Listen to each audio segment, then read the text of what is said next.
Everyone, welcome to Skill I Q में आपका स्वागत है। तो द हिंदू एडिटोरियल 8 मई 2024 की बात करते हैं। फिर इलेक्शन से रिलेटेड एडिटोरियल है हमारा, चलिए बात करते हैं। सर्चिंग फॉर अ वेव, एक लहर की तलाश कर रहे हैं। कौन सी लहर है? On the general election so far, कि जिस तरीके से जो जनरल इलेक्शन है, जो हमारे देश में इलेक्शन अभी चल रहे हैं लोकसभा के, वो किस तरीके से चले हैं उसके ऊपर जो है बात की जा रही है। The campaign is degenerating into hate speeches and false accusations. समझ गए होंगे आप सब टाइटल में किस तरीके की बात की गई है कि जो ये इलेक्शन है या ये जो कैंपेन है, इलेक्शन का कैंपेन, सॉरी इलेक्शन नहीं कह सकते आप लोग, इलेक्शन का campaign, the campaign is degenerating, campaign जो है वो डीजेनरेट हो रहा है। किस में बदल रहा है, किस में डीजेनरेट हो रहा है? हेट स्पीचेस, एक दूसरे के प्रति जो है नफरत भरे भाषण, और फॉल्स एक्यूजेशंस, और झूठे जो आरोप होते हैं, उसमें एक तरीके से ये जो इलेक्शन है, सॉरी इलेक्शन फिर से निकल रहा है मुंह से, कैंपेन है, वो जो है एक तरीके से निकल रहा है यहाँ पे। अब देखते हैं अपने एडिटोरियल को बड़े अच्छे जो है तरीके से कोशिश करते हैं देखने की। थोड़ा सा पेन को एडजस्ट कर लेते हैं क्योंकि थोड़ा सा फॉन्ट साइज छोटा लिया है। In the third round of polling for the 18th Lok Sabha on Tuesday, over 1300 यानी कि 1300 कैंडिडेट्स वर इन द फ्रे इन 93 लोकसभा कॉन्स्टिट्यूएंसीज, ये स्पेलिंग ध्यान रखना भाई, across 12 states and union territories. यहाँ पे समझने की बात ये है, अगर जीके के पॉइंट ऑफ व्यू से देखें थोड़ा सा, कौन सी लोकसभा इलेक्शन मतलब कौन सी लोकसभा है? 18वीं है। कौन सा फेज हो चुका है? तीसरा फेज हो चुका है। कब हुआ है? 7 मई को हुआ है। ठीक है, 7 मई को हुआ है। ठीक है, कितने जो है सीटों पे हुआ है? 93 सीटों पे हुआ है। कितने कैंडिडेट्स थे इसमें? लगभग 1300 से ज़्यादा थे। डे कौन सा था? मंगलवार था। ठीक है, और क्या हुई? बस उसमें 12 स्टेट्स या फिर यूनियन टेरिटरीज जो है शामिल थी। मैंने मोटा मोटा आपको बता दिया इस लाइन के बारे में, बट थोड़ा सा देख लेते हैं एक तरीके से। जो थर्ड फेज हुआ, जो थर्ड राउंड हुआ वोटिंग का 18वीं लोकसभा के लिए, मंगलवार को 7 मई को 1300 से ज़्यादा कैंडिडेट्स जो है फ्रे, बहुत बार आ चुका है फ्रे, मैदान में, यहाँ पे। ठीक है, यहाँ पे हम क्या क्या कहेंगे? इसका मतलब मैदान में। ठीक है, एक दूसरे के प्रतिद्वंद्वी थे। 93 लोकसभा कॉन्स्टिट्यूएंसी, लगभग जो है 12 स्टेट्स और यूनियन टेरिटरीज से जो है लगभग जो है आप बोल सकते हो 93 लोकसभा क्षेत्रों पर, सीटों पर जो है इलेक्शन हुआ था। विद दिस फेज, इस फेज के साथ voting is complete in more than half of the constituencies, 283 out of 543 seats. 543 seats में से, क्योंकि दो मनोनीत होते हैं, 543 सीट में से 283, जैसे ही 7 मई को थर्ड जो फेज है वो कंप्लीट होता है, ठीक है, तो उसके साथ ही 283 सीट्स पे जो इलेक्शन है वो कंप्लीट हो चुका है, मतलब पोलिंग हो चुकी है। वोटिंग तो 4 जून को आनी है, रिजल्ट तो बट यहाँ पे 3 फेज में ही आधे से ज़्यादा सीट्स जो है यहाँ पे कवर हो चुकी हैं। The Bharatiya Janata party BJP candidate in Surat, Gujarat was declared elected unopposed after all his opponents, including the Congress candidate, withdrew यहाँ पे जो है रूट फॉर्म होगा, मतलब वर्ब का फर्स्ट फॉर्म होगा, यहाँ पे सेकंड फॉर्म यूज की गई है। withdrew under dubious circumstances। अब ये dubious जो है एक एडजेक्टिव होता है, इसका मतलब क्या होता है? संदेहास्पद, संदेहास्पद बोल सकते हो इसको, डाउटफुल बोल लो ना, आपका मतलब जो है इंग्लिश में ही बताने में कई बार ज़्यादा जल्दी जो है चीज़ों को कवर कर पाते हैं, या ज़्यादा आसानी से चीज़ों को समझ पाते हैं। आजकल ये भी बड़ी मतलब एक तरीके से समस्या बोल सकते हो आप इसको एक तरीके से। ठीक है, तो जिस तरीके से गुजरात में हुआ, सूरत जो सीट है गुजरात की, वहां पे जिस तरीके से हुआ कि जितने भी नॉमिनेशन डाले गए थे, जो कांग्रेस का कैंडिडेट कौन था, क्या नाम था उनका, मुझे नाम याद नहीं आ रहा उनका, क्या नाम था उनका, तो वो जो है वो जो है एक तरीके से डोबियस सर्कमस्टांसेस के चलते वो विड्रॉ कर गया था कांग्रेस का कैंडिडेट, उसका नाम मेरे को ध्यान में नहीं आ रहा, और वहां पे दलाल दलाल करके जो है वो जो है निर्विरोध चुन लिए गए हैं, ठीक है, उनको सर्टिफिकेशन दिया जा चुका है।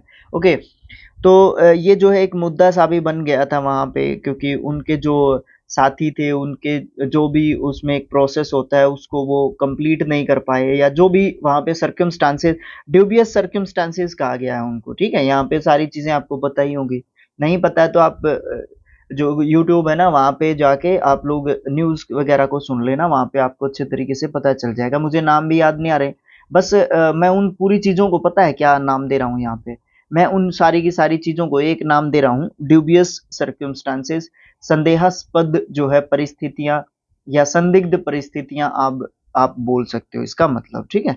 अब इसको पूरे पूरे लाइन को एक तरीके से समझने की कोशिश करते हैं।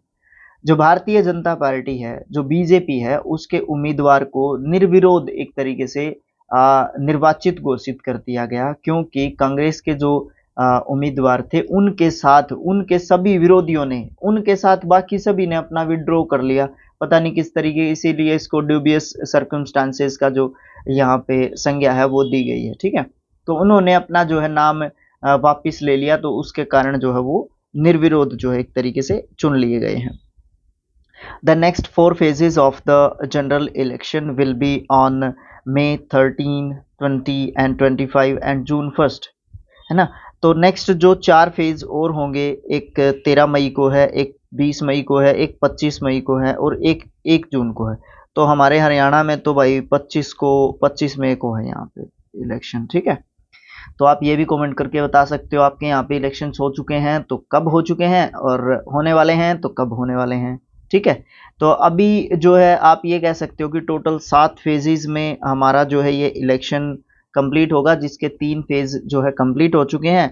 आने वाला फेज जो है कब होगा, 13 मई को होगा, ठीक है। और 3 फेजेस में 283 सीट्स पे ऑलरेडी इलेक्शंस वोटिंग्स जो है हो चुकी हैं। काउंटिंग इज शेड्यूल फॉर जून 4, है ना। तो काउंटिंग जो है वो शेड्यूल की गई है, वो तय की गई है ना, वो 4 जून को जो है एक तरीके से होगी मतगणना। Of the 93 seats on Tuesday, 93 seats जो थी जिसपे मंगलवार को इलेक्शन हुआ था, 7 मई को मंगलवार को, 70 कई बार हरियाणवी टोन भी आ जाता है, 71 were won in 2019 by BJP candidates, जिसमें से जो 93 सीट्स पे ट्यूसडे को इलेक्शन हुआ था, है ना, तो वहां पे उनमें से 71 सीट पे 2019 की बात है ये, वहां पे बीजेपी कैंडिडेट्स जीते थे। While 4 went to the Congress, उनमें से जबकि जो है 4 सीट्स जो है कांग्रेस के पास थी। In Gujarat the BJP had won all 26 seats in the last 2 elections. अगर गुजरात की हम अकेले की बात करें तो वहाँ पे 26 सीट्स हैं किसकी, लोकसभा की, तो वहाँ पे पिछले 2 इलेक्शन से, यानी अगर आप 2014 की बात करो या फिर 2019 की बात करो, ऑल द 26 सीट्स जो है कहाँ पे जाती थी बीजेपी के पास जाती थी, जिसमें से एक तो ऑलरेडी उनके पास जा ही चुकी है, सूरत की, ठीक है। Of the most watched battles was in Baramati, Maharashtra. और अगर जबरदस्त जो है खींचातानी वाली जो आप बोल सकते हो देखी जाने वाली जो लड़ाइयाँ होती हैं, जो युद्ध होते हैं, उनमें से एक सीट जो है बारामती महाराष्ट्र की थी, between veteran Nationalist Congress Party leader Sharad Pawar daughter Supriya Sule, जिनमें से एक कैंडिडेट जो है आप ये बोलोगे कि कांग्रेस पार्टी के नेता थे, नेता शरद पवार की जो बेटी हैं सुप्रिया सुले, उनके, और दूसरे कौन हैं, एंड सुनेत्रा पवार, और दूसरी जो उनके अपोजिशन में थी सुनेत्रा जो है पवार, ठीक है, सुनेत्रा पवार है ना, सुनेत्रा है कि सुनेत्रा, जो भी इनका नाम है, तो ये थी, ये कौन है, wife of his wife of his estranged nephew and Maharashtra deputy chief minister Ajit Pawar. तो ये जो है कौन है, जो सुनेत्रा जो है, ये कौन है, ये उनके भतीजे और महाराष्ट्र के उप मुख्यमंत्री वॉइस जो है एक तरीके से क्या बोलते हैं, chief minister, deputy chief minister या वॉइस सीएम को बोल सकते हो। वैसे डेप्यूटी बोलते हैं, वॉइस नहीं बोलते, ठीक है, मतलब एक ही होता है बट डेप्यूटी यूज करते हैं। तो डेप्यूटी चीफ मिनिस्टर जो है अजीत पवार, उनकी जो एक तरीके से आप ये बोल सकते हो कि पत्नी, बेटे की पत्नी बोल लो आप थी, ठीक है, भतीजे की बोल लो, पत्नी थी सुनेत्रा पवार, ठीक है। उसके बाद क्या हुआ, इन दोनों के बीच में मतलब काफी जो है बारामती जो महाराष्ट्र की सीट है, इनके बीच में काफी एक तरीके से मल्ल युद्ध वाली बात एक तरीके से बोली जा रही थी कि सुप्रिया सुले और सुनेत्रा पवार के बीच में जो है देखने को मिलेगी। The first two phases has registered a dip in voter turnout के बारे में हमने पढ़ा था कि गर्मी के कारण ये सब चीज़ों जो जो एक तरीके से इस तरीके के सर्कमस्टांसिस हैं, परिस्थितियां इस तरीके की हैं, तो आप ये बोल सकते हो कि थोड़ा सा वोटर्स जो है घर से कम निकल रहे हैं, तो उस तरीके की चीज़ हमने देखी थी, वो वोटर टर्नआउट में हमने जो है देखा था।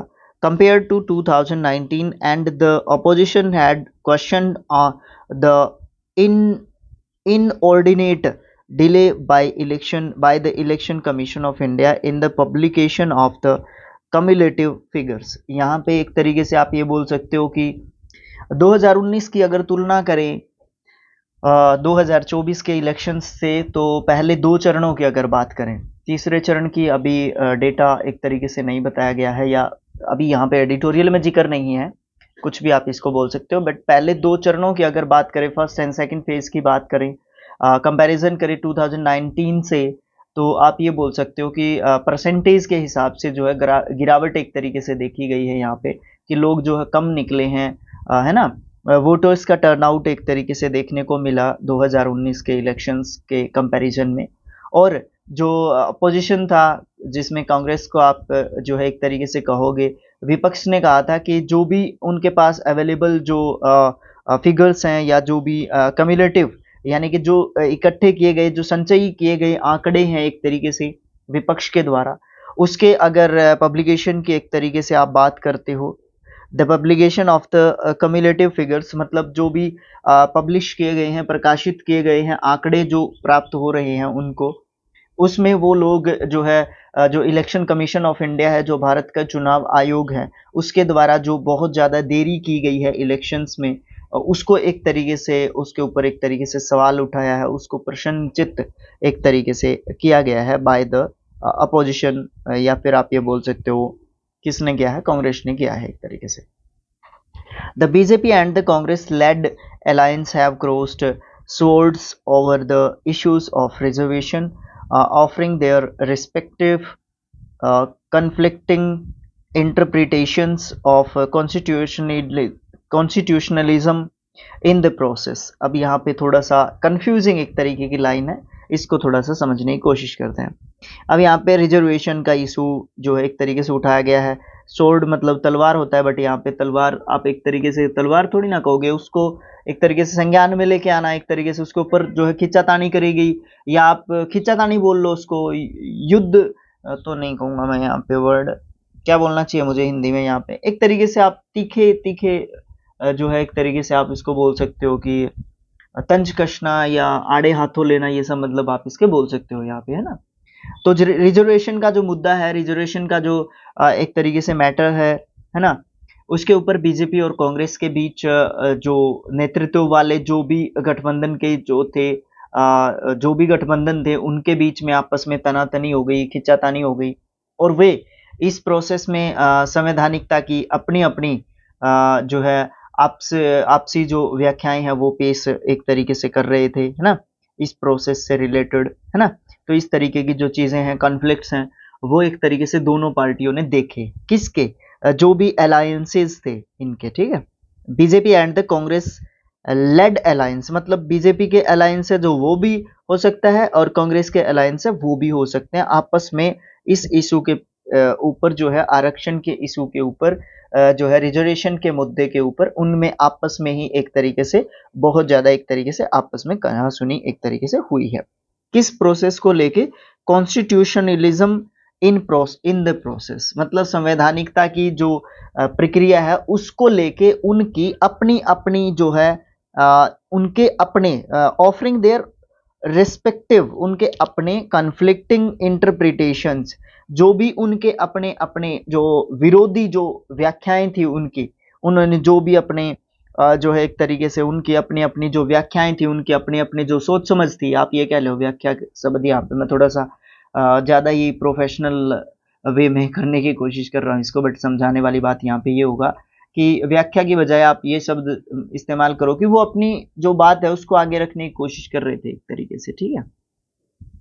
तो वहाँ पे उनमें आपस में ही थोड़ी सी बहस एक तरीके से देखने को मिली, तो इसीलिए अपने जो एडिटोरियल का सब टाइटल था वो ये कहा था कि हेट स्पीचेज या फिर एक दूसरे के ऊपर तंज एक तरीके से ज़्यादा मतलब ओवर हो चुका है एक तरीके से जो कैंपेन है इलेक्शन का, है ना। सब टाइटल को यहाँ पे ये लाइन क्लियर करती है। The opposition has accused the BJP of a conspiracy to end reservation by amending the constitution while offering to amend the constitution to remove the 50% ceiling on the reservation। The नहीं है यहाँ पे, on reservation, ठीक है। तो यहाँ पे क्या बात की गई है, यहाँ पे जो है अपोजिशन जो है, सबसे पहले कॉन्स्पिरेसी क्या होता है? इसका मतलब होता है साजिश, ठीक है। इसका मतलब क्या होता है? साजिश होता है। नाउन ये हमारा वर्ड होता है, ठीक है। अब समझने की कोशिश करते हैं इसको, इस पूरी लाइन को, कि अपोजिशन जो है क्या कह रहा है।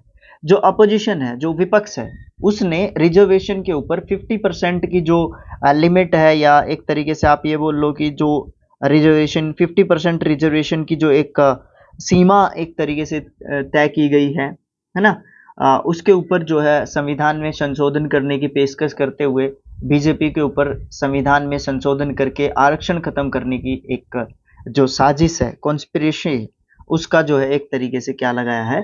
आरोप लगाया है एक तरीके से, ठीक है। तो उसके बाद क्या हुआ? unused to being on the defensive, Prime Minister Narendra Modi has alleged a conspiracy by the Congress and its partners to give away the reservation meant for Hindu subalterns to Muslim. सबसे पहले ये subaltern के बारे में देख लो, ये plural लिखा हुआ है यहाँ पे, ऐसा हटा दोगे तो सिंगुलर बन जाएगा। इसका मतलब अधीन बोल लो आप, या तो, ठीक है, या इसका मतलब होता है छोटा अधिकारी, ठीक है। क्या होता है इसका मतलब? छोटा अधिकारी, ठीक है। बट यहाँ पे क्या होगा, यहाँ पे देखते हैं हम लोग क्या होगा। अब यहाँ पे जो विपक्ष है, जो अपोजिशन है, उसने कहा कि 50% आरक्षण की जो सीमा है उसको ये लोग अमेंड कर देंगे, उसको अमेंड करके उसके अंदर संशोधन करके, संविधान के अंदर संशोधन करके उस आरक्षण को खत्म करने की एक तरीके से साजिश करेगी बीजेपी। तो बचाव की जो सिचुएशन होगी, ठीक है, बचाव की जो सिचुएशन है, in unused to being the defensive, prime minister Modi was alleged a conspiracy by the Congress and its partners. तो यहाँ पे कहने का मतलब क्या है कि जो अपोजिशन ने आरोप लगाया, उसके आरोप के बचाव की जो सिचुएशन है उसमें रहने से जो प्रधानमंत्री जो नरेंद्र मोदी हैं, उन्होंने कहा कि कांग्रेस और उसके जो भी अलायंसेस हैं, उसके जो भी सहयोगी हैं, उन पर हिंदू जो उपवर्ग हैं, ठीक है, हिंदू जो लोग हैं, उपवर्ग, यहाँ पे नाम आप इसका दे सकते हो सबटल्स, या फिर उनके जो साथी हैं, उनके जो अधीन हैं, ठीक है, आप ये बोल सकते हो, ठीक है। उपवर्ग भी नाम दे सकते हो, अधीन भी बोल सकते हो, ठीक है। बट यहाँ पे छोटा अधिकारी आप जो है नाम इसका एग्जैक्ट नहीं ले सकते अकॉर्डिंग टू सिचुएशन। तो यहाँ पे कहना है बचाने, अपने आप को जो है एक तरीके से बचाए रखने के लिए जो पीएम मोदी हैं, उन्होंने कहा कि कांग्रेस और उसके सहयोगी जो हैं वो हिंदू जो उपवर्ग है उनके लिए आरक्षण को मुसलमानों को देने की साजिश जो है एक तरीके से कर रहे हैं। तो क्या है ये एक दूसरे के ऊपर बयानबाजी? बीजेपी एंड कांग्रेस ने कहा इनको रिजर्वेशन के ऊपर, ठीक है। अब देख लो किस तरीके की बयानबाजी चल रही है। कांग्रेस ने कहा कि ये लोग 50% आरक्षण को खत्म कर देंगे, बीजेपी ने काउंटर अटैक करते हुए कहा कि ये लोग मुस्लिमों को आगे लेके आएंगे, बाकी लोगों का आरक्षण खत्म कर देंगे। तो इस तरीके के जो बयानबाजी है, इस तरीके की जो कॉन्स्पिरेसी है ना, वो जो है एक दूसरे के प्रति कॉन्स्पिरेसी का नाम दिया जा रहा है, या फिर इस तरीके की जो बयानबाजी है, इसको हेट स्पीच जो है राइटर ने है ना बिल्कुल सही लिखा है, ठीक है ना। हेट स्पीच बिल्कुल सही लिखा है, एक दूसरे के ऊपर जो है हेट स्पीचेस देने की कोशिश की जा रही है, एक दूसरे के ऊपर निशाना साधने की कोशिश जो है वहां पे की जा रही है। उसके बाद क्या हुआ, while the Congress and its partners are aiming at Hindu subaltern consolidation against the BJP in their favor, the ruling BJP's focus on consolidating its Hindu base by constantly targeting Muslims. अब यहाँ पे क्या है, यहाँ पे एक important चीज है, मैं आपको बार बार बोल रहा था ना कि हम जो है इम्पोर्टेंट पॉइंट्स को एक तरीके से हाईलाइट करने की कोशिश करेंगे। देखो यहाँ पे देखो बड़ी जबरदस्त बात लिखी हुई है, इट्स हिंदू बेस, इसको छोड़ दो, कॉन्स्टेंटली टारगेटिंग मुस्लिम्स। अब ये कॉन्स्टेंटली टारगेटिंग मुस्लिम्स, ये बीजेपी का एक तरीके से आप ये बोल रहे हो कि बीजेपी के द्वारा ये चीजें की जा रही हैं। जहां हम लोग बात करें किसकी, कांग्रेस और उसके जो सहयोगी हैं उनकी, तो बीजेपी के खिलाफ हिंदू जो एक तरीके से सबल्टर्न हैं या फिर सहयोगी हैं, एक तरीके से हिंदू जो सहयोगी हैं वो बीजेपी के खिलाफ जो है एकजुट होकर अपने पक्ष में जो है करने का एक लक्ष्य कर रहे हैं, बीजेपी के खिलाफ नहीं, सॉरी, बीजेपी के तरफ से, ठीक है। और वहीं पे जो सत्तारूढ़ जो भाजपा सरकार है, या भाजपा जो है, भाजपा सरकार नहीं, भाजपा जो है या बीजेपी जो है, वो ज्यादातर जो ध्यान है वो मुसलमानों को निशाना बना के अपने हिंदू आधार को मजबूत करने की तरफ जो है एक तरीके से लगी हुई है। तो ये हेट स्पीच नहीं है तो और क्या है। अब आप ये कहेंगे कि सर ये तो राजनीति है, राजनीति में तो ऐसा ही चलता है। तो राजनीति है तो राजनीति है भाई, अभी क्या कर सकते हैं, अभी एडिटोरियल में पढ़ रहे हैं हम लोग, तो हमारे सामने जो भी राइटर हमारा लिखेगा हमें वो चीज़ तो कवर करनी ही करनी है। बट ये अगर आप जनरली सोचो तो एक तरीके से हेट स्पीच ही है, ये हेट स्पीच से ज़्यादा कुछ है ही नहीं है। एक दूसरे के ऊपर इस तरीके से जीतने के लिए एक दूसरे के ऊपर इस तरीके से के आरोप जो है लगाना कहाँ तक की सही बात है ना। चलो ठीक है।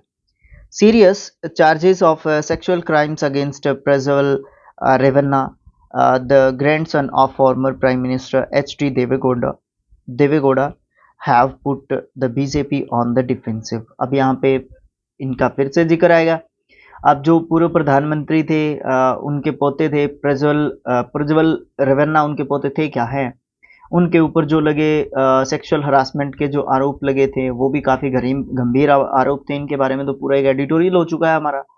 तो उन्होंने जो है बीजेपी को एक तरीके से बैकफुट पे डाल दिया है ना, एक ऐसी सिचुएशन में ला दिया है कि आप जो है थोड़ा सा आपको थोड़ी सी सुननी पड़ जाती है इसके चक्कर में, ठीक है। तो डिफेंसिव मोड में लेके आ गई है बीजेपी को ये जो सेक्सुअल हरासमेंट या क्राइम की जो एक सामने आई है जो report. Mister गौडाज Janata Dal secular, उनकी जो पार्टी है जेडीएस या जेडी को आप उनकी पार्टी है, and the BJP are allies in Karnataka, जो उनकी पार्टी है जेडीएस और बीजेपी जो है वो कर्नाटका में एलाइज हैं, एक दूसरे के सहयोगी हैं, इनका गठबंधन है वहाँ पे। Karnataka where the BJP had won 25 of 28 seats in 2019। अब कंपैरिजन 2019 से करें तो 2019 में टोटल सीट्स कर्नाटका में 28 हैं, उसमें से 25 जो है किसकी थी, बीजेपी। अरे भाई कैसे हो रहा है, बीजेपी प्लस के जो जेडी है, जेडीएस, ठीक है, इनकी थी 25, किस में से, 28 में से। अब इनको उसका बचाव भी करना पड़ेगा, क्यों, क्योंकि उनको जो है वो एक तरीके से सीटें भी दे रही है ये पार्टी, तो अलायंस है इनका, तो एक दूसरे के जो है खिलाफ भी बोले नहीं सकते ये लोग, ठीक है। The allegations against Mr Prajwal Revanna a sitting JDS MP. अब इनके अगेंस्ट जो है एलिगेशंस है, आरोप हैं, जो कि सिटिंग मेंबर ऑफ पार्लियामेंट हैं, raise serious questions about the functioning of consolidating behind it. अब यहाँ पे जो सीरियस जो आरोप है एक तरीके से प्रज्वल रेवन्ना के खिलाफ ठीक है, तो वो जो काम करने का जो तरीका है, जो कार्य प्रणाली है ना, एक तरीके से जो फंक्शनिंग है उसके ऊपर जो है एक तरीके से कड़े जो है सवाल हमें देखने को मिलते हैं, या सीरियस क्वेश्चंस जो है एक तरीके से उसके ऊपर उठते हैं। अब उसके ऊपर आरोप है आप लोग कुछ कर नहीं रहे हैं, इस तरीके की चीजें भी देखने को मिलेंगी। इलेक्शंस में तो सारी बातें फिर उठती ही हैं, 5 साल तक सारी चीजें दबी रहती हैं, या 4.5 साल तक सारी चीजें दबी रहती हैं। इलेक्शंस जैसे ही कंप्लीट पास में आते हैं तो क्या होने लगता है, एक तरीके से बयानबाजियों का जो सिस्टम होता है वो बड़ा जोर या तूल पकड़ने लग जाता है ना। उसके बाद क्या होता है, उसके बाद है with no overwhelming wave of any kind apparent the principal rivals are struggling to create one in their favor, often with the means less than honorable।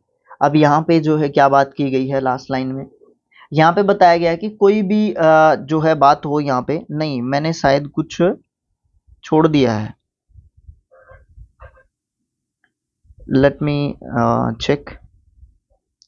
यहाँ तक हो गई थी बात, allegations mister Prajwal Ranna serious questions about it, the Congress is counting, अरे भाई एक line छोड़ दी, the Congress is counting on women voters of the state consolidating behind it. अरे भाई ये गलत पड़ गया मैं लाइन, ये गलत बात हो गई भाई यहाँ पे, कोई बात नहीं, चलो देखो ये जो है यहाँ से हम बात कर रहे थे ना, यहाँ से बात कर रहे थे कि 25 सीट्स अलायंस को मिली थी बीजेपी प्लस के जेडीएस, है ना, 2019 में। अब देखते हैं क्या होगा। तो the allegations against Mr Prajwal Revanna is sitting JDS MP raise serious question about functioning of JDS. तो मतलब एक जो है बड़े मतलब ज़्यादा जो है गंभीर आरोप एक तरीके से देखने को मिलते हैं। तो इस तरीके की जो कार्य प्रणाली जो चल रही है उसके ऊपर एक तरीके से सवाल उठते हैं। The Congress is counting, Congress जो है काउंट कर रही है on women voters of the state consolidating behind it. भाई इस तरीके की गड़बड़ होगी यहाँ पे, मैंने ये वाली लाइन अच्छे तरीके से नहीं पढ़ी, तो कोई बात नहीं, होता है। तो यहाँ पे इंपॉर्टेंट लाइन भी बोल सकते हो आप इसको, मैंने भी सोचा कि कहीं मैं गड़बड़ तो नहीं कर गया, तो सच में ही होगी।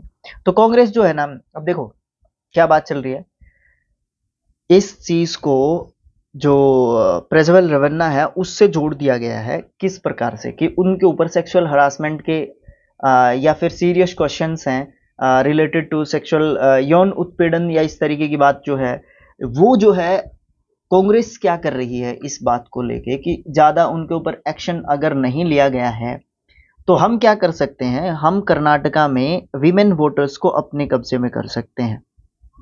ऐसा कांग्रेस का मानना है कि विमेन वोटर्स बीजेपी को वोट नहीं देंगे, विमेन वोटर्स एटलीस्ट हमारे पास आएंगे अगर ये मेंस को इन्फ्लुएंस कर भी लेते हैं, प्रभावित कर भी लेते हैं एक तरीके से। तो विमेन्स वोटर्स को आप एक तरीके से अपने जो है क्या कर सकते हो, अपने कब्जे में एक तरीके से कर सकते हो, ऐसा बीजेपी सॉरी कांग्रेस का मानना है। अब लास्ट लाइन देखने हैं, with no overwhelming wave of any kind apparent, the principal rivals are struggling to create one in their favor, often with means less than honorable।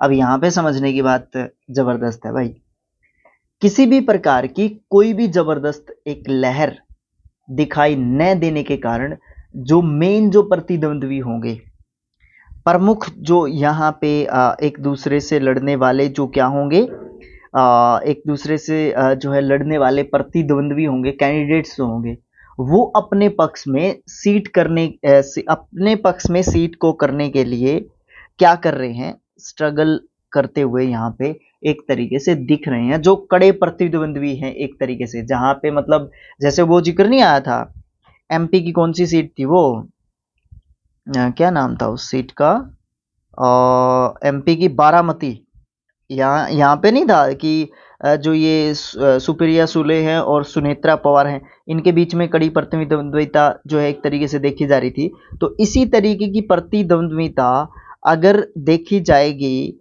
In Karnataka specially, तो वहाँ पे जो कैंडिडेट्स होंगे, वहाँ पे कैंडिडेट्स होंगे वो एक दूसरे की तरफ अपनी सीट को निकालने में, अपनी जो कॉन्स्टिट्यूएंसी है उसको जीतने में कड़ा संघर्ष कर रहे हैं, और ज़्यादातर ऑफन अक्सर with means less than honourable. और ये जो है वहाँ पे सबसे बड़ी प्रॉब्लम क्या है, एक तो प्रतिद्वंद्विता, दूसरी बात वहाँ पे क्या है, वहाँ पे जो भी अवेलेबल रिसोर्सेज, रिसोर्सेज मीन्स आपकी पार्टी का वहाँ पे नाम कैसा चल रहा है, आपका नाम कैसा है, आपने पिछले 5 सालों में 10 सालों में जब भी आपकी वहाँ पे सरकार थी उसने क्या किया है, केंद्र में अभी अगर आपकी पार्टी से रिलेटेड या आपके अलायंस से रिलेटेड सरकार थी तो उसने क्या किया। बहुत सारी ऐसी चीजें हैं जो यहाँ पे इस चीज को दर्शा रही हैं कि often with means less than honourable, ये सम्मानजनक से भी कम साधनों के साथ आप किस तरीके से ऐसी कड़ी टक्कर वाली कॉन्स्टिट्यूएंसीज पे जीत के अपनी पार्टी को एक टिकट या एक मत दोगे आप लोग, है ना। जबरदस्त लाइन है ना। तो इस तरीके से हमारा एडिटोरियल जो है समाप्त हो जाता है। पीडीएफ के लिए आपको क्या करना पड़ता है, पीडीएफ के लिए आपको टेलीग्राम पे सर्च करना पड़ता है स्किल IQ एजुकेशन। अकेला स्किल IQ भी करोगे तब भी इजीली आपको पीडीएफ सॉरी वो मिल जाएगा, क्या बोलते हैं, ग्रुप मिल जाएगा, उसको ज्वाइन कर लो भाई। वहाँ पे 430 के आसपास मेंबर्स घूम रहे हैं, एटलीस्ट 500 का टारगेट वहाँ पे कंप्लीट कर लो।